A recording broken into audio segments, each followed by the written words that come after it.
கவர்மெண்ட்டில் வந்து bus ticket எல்லாத்துக்கும் ஃப்ரீன்னு சொன்னதுமே ப்ரைவேட் பஸ்காரங்களாம் ஒரு மாதிரி ஆயிடுச்சு. ஆனால் அவங்க தவிப்பெல்லாம் புரியுது தான், அது வந்து கொஞ்சம் கஷ்டம்தான். ஆனால் நீங்கள் ஓவர் ஸ்பீடாக போகிறீங்க, நிறைய ஸ்டாப்பிங்கில் நிற்க மாட்டேங்கிறீங்க.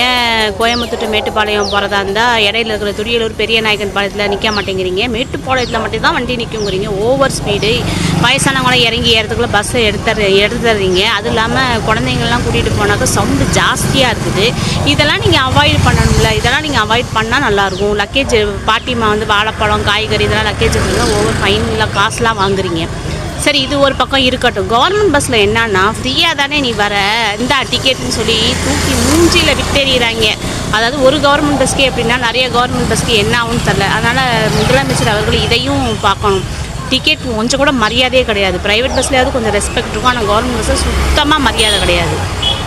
நீங்கள் கவர்மெண்ட் பஸ்ஸில் ஃப்ரீன்னு அனௌன்ஸ்னு சொல்லியிருக்கீங்க, அதனால் ரொம்ப நல்ல விஷயம். இந்த ஆம்பளைங்கெல்லாம் பாவம், அவங்களும் ரொம்ப தூரத்துக்கு போயிட்டு வராங்க. அவங்களுக்கும் டிக்கெட் சார்ஜ் நிறைய 1000-2000 கிட்ட ஆகும்.